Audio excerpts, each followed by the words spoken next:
heart.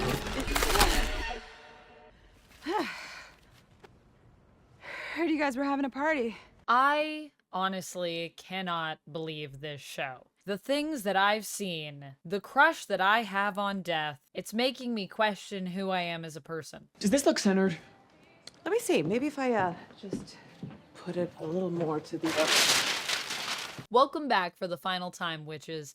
We are here to talk about Agatha All Along, the full season. We're here for a full season review. What a wild ride it's been going down the witches road. There's been twists and turns, and I've been taken to places that I wasn't expecting, and the more that I reflect on this show, the more I find things to like. In fact, there's a lot that we need to talk about. There's a lot that we need to talk about in this review, so we should probably just jump into it because I got a lot to say, and I'm going to try to keep it still to a reasonable time because I'm at the point right now where I could honestly talk about this show all day and still find new things to analyze or comment over or discuss with people. I think one of my favorite things about this show, and another thing that I loved about X-Men 97 earlier this year, is that it's a show that makes us want to discuss. It makes us want to have a conversation. Something that I'm also really enjoying about The Penguin right now, but in a different way. So let's get into it. Before we do, just a friendly spoiler warning. We are going to be talking about spoilers because we're going to be talking about the whole season. But let's start off with the whole point of this show. So this show went through so many different names in the lead up to it, and we ended up settling on Agatha All Along. And I mean, it's interesting because in the end, I would say of this show, it wasn't really Agatha all. I mean, I guess it kind of was still Agatha All Along, but it was really Billy All Along is what I feel like would have been an appropriate reveal name. The interesting thing about this show is that it's a spin-off of WandaVision. Now, WandaVision is a show that not everybody has seen, probably. And that makes this a really interesting series because there's a lot of people out there, some of them happen to be my friends. Hello to my friends who have asked me this question, who have said, you know, can I watch Agatha All Along if I haven't watched WandaVision? Is that possible? And I've said, yeah, I think you can. I mean, I would recommend watching WandaVision just because I love that show, but you could probably just read like a synopsis of the show and that's kind of all you need. You just need to know what happened to Agatha in the show, and that's it. And my favorite thing about this show is that it did something interesting because it is a spin-off. I was expecting there to be a lot of people who might not be interested in it. I already feel like going into the release of the show, there were a lot of people that just were wondering, like, why do I even need to watch Agatha All Along? Like, does it even have anything that I want to see?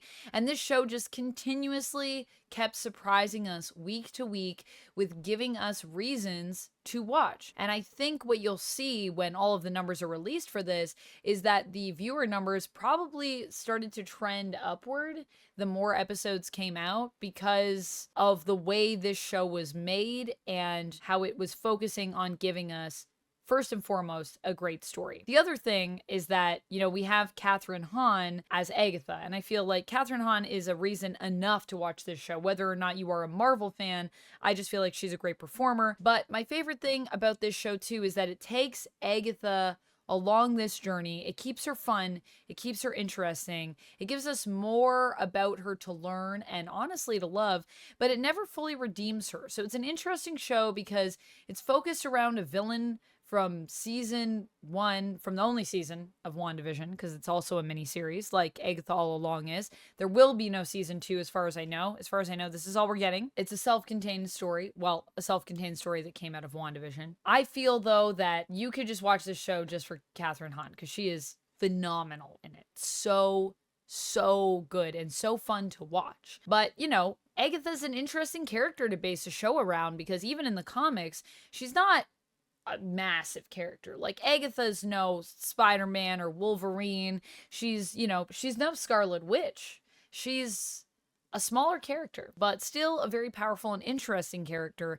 And I like that this show both takes from the comics and the core of who the character is, but gives us something different. I like that. And it's not just Agatha, Kathryn Hahn, that's doing a great job here. We had a whole cast of characters. In fact, I thought that that was going to be an interesting challenge for this show. I mean, we did have something like Eternals come out, which of course was a movie, so it's a little bit different.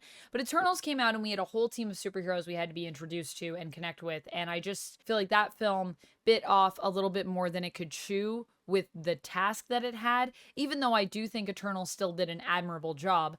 But, you know, I'm one of those people that actually enjoyed Eternals, so that's what it is. When it comes to this, though, I said, you know, we're going to be introducing again a new cast of characters, and it's a lot to do, even in a series, honestly, to make us invested in so many people. We haven't met them before, and obviously it didn't go great for Eternals when they tried it, so I was nervous about that for the series, but I was pleasantly surprised. When I started out, I actually felt like, oh, I don't know if this is going to work. I don't know if I'm connected to this coven. But as time went on, I became more and more invested to the point that I actually got excited, like, oh, when are we getting, like, you know, Lilia's episode? When are we going to see more from Jen? I was excited for these characters. I'm glad that we resolved some of these stories, but I'm sad that, you know, honestly, some of these witches had to go along the way. I'm going to miss Alice. I'm going to miss Lilia.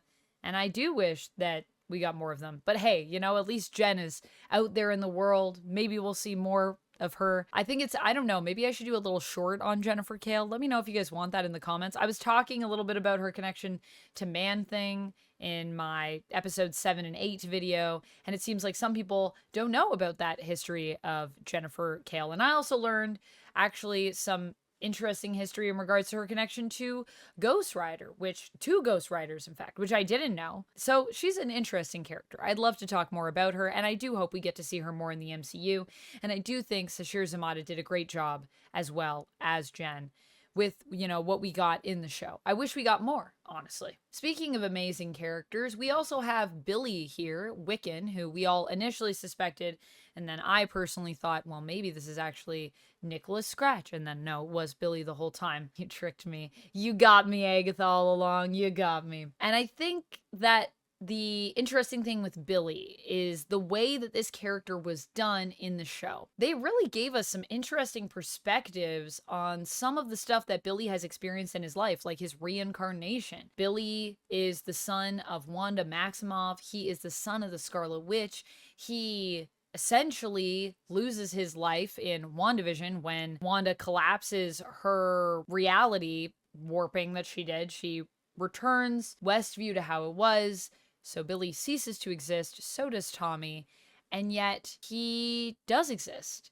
Through his own willpower, through his own magic, he ends up finding a new body that dies at the exact moment that he flees, which is, of course, William Kaplan, body in which he inhabits, and the person which he kind of becomes in a weird way. And I thought that their approach to this was very well done and very interesting and just made me think a lot about how messed up all of that is. I also love that with Billy, we got a little hint at potentially his husband in the Marvel Comics universe, Hulkling, a character a lot of people love. Obviously, Wiccan and Hulkling being a relationship a lot of people love in the comics. So we got a little hint at a potential Teddy with, of course, Eddie, who I theorized might be Hulkling, but we never saw anything more of it. I mean, one of my favorite things about this show, though, is that there's so many cool things that are hinted at that are implied, whether that be in themes, whether that be in characters' backstories, whether that be in who characters could end up being, and yet none of it, not all of it, I should say. Some of it is fully said, but not all of it is fully said. It's left up to us, the audience, to decide what we think things mean, who these characters could be down the line. I like that it's left a little bit open.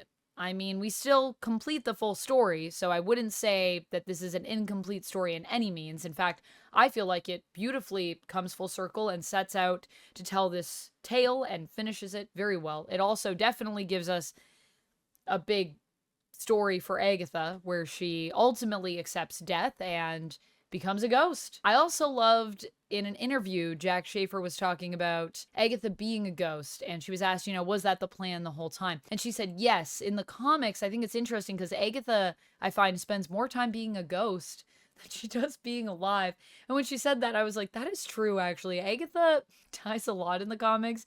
She's a ghost a lot in the comics. So I think it's cool that that was almost an inspiration for what they did in the show and was something they knew they were going to do based on an observation from the comics. But I really love this idea of knowing when to be hands-on, knowing when to be hands-off, knowing when to not hold the viewer's hand too much and letting us come to conclusions. It's also this idea of things that aren't said. So lines like Agatha's line to Nicholas in the final episode of Agatha All Along when he's born and he's a little baby, and she says to him, "I made you from scratch." A lot of people have been analyzing what that line could mean, and we aren't getting really any definitive answer in terms of what that means. Jack Schaefer has said that it was a line that she said that her co-writer liked, and so it got put into the show. And that's it. It's just a nice line, but it could mean so many things.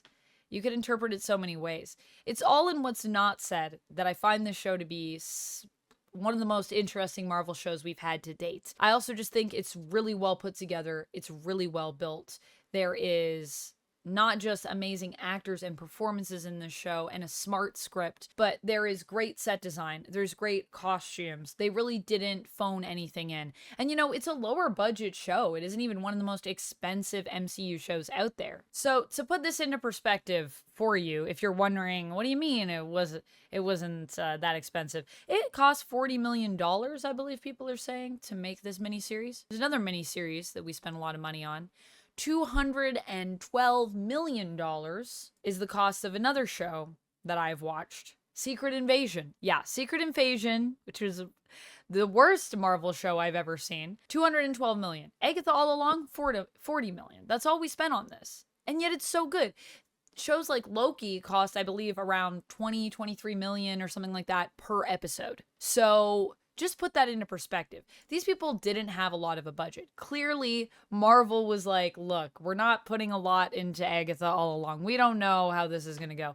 And yet, they crushed it because you can tell everyone on this set is probably having a great time working together, collaborating.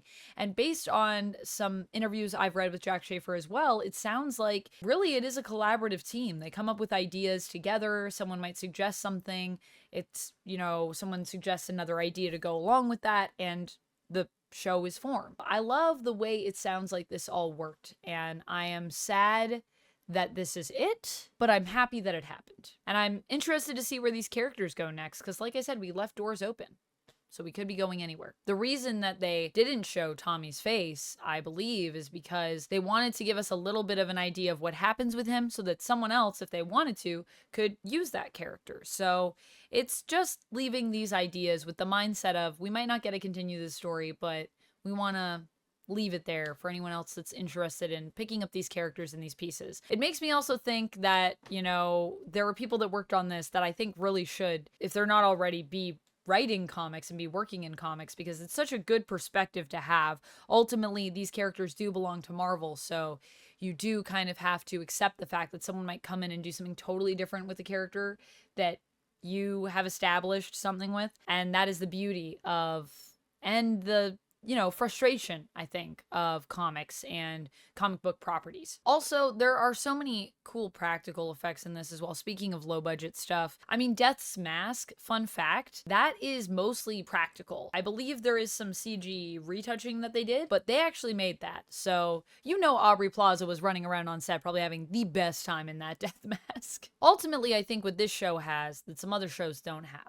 and this is what I think makes it really stand out for me as one of the best Marvel shows I've ever seen, is that it trusts the story and it doesn't seem to be succumbing to pressure. I know it can be hard when you're writing or working on stuff like this that's in a world where there's so many fans like us out here that are going to be scrutinizing it. It can be hard to have an idea and stick to that idea. And I'm sure, I'm not to say that no one was probably scared. I know that, you know, probably those final 2 episodes, waiting for those to come out was probably like, well, we'll see if they like this twist or if they hate us for it. However, when you just trust the story that you're telling, and you trust your team, and you trust each episode to be its own story. Something that I loved here, the pacing.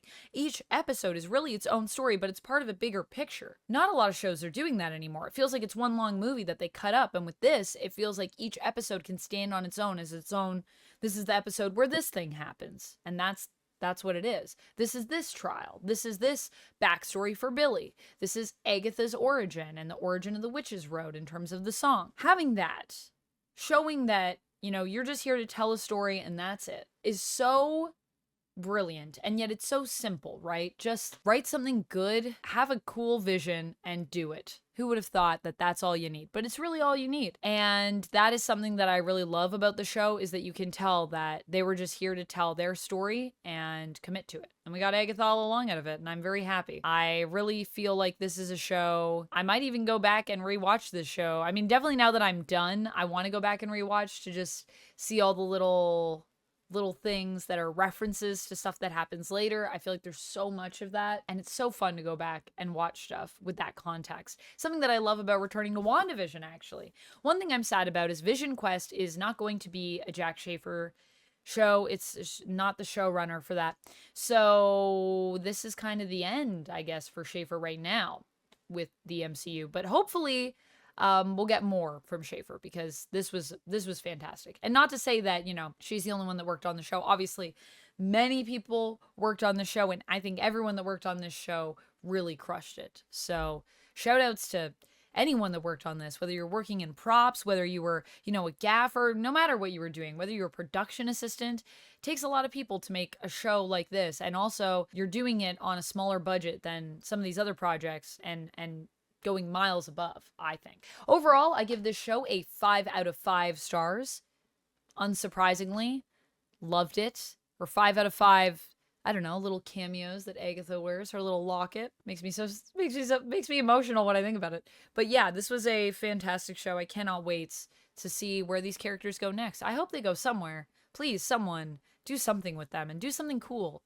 Don't ruin this. Take this and make something cool with it. That's what I would say. That's it for me on this one. Let me know your thoughts down in the comments below. Did you like this show? Did you not like this show? Why? Why not? What are your thoughts on the ending? What are your thoughts on the whole production? Where do you think we're going next? Do you have theories about where we could see these characters next? And who do you most want to see next? Who do you want to see their story continue? Or what stories would you like to see potentially from the comics with these characters? There's so many good ones. That's it from me. I'll see you next time. And until then, friends, as always, stay nerdy.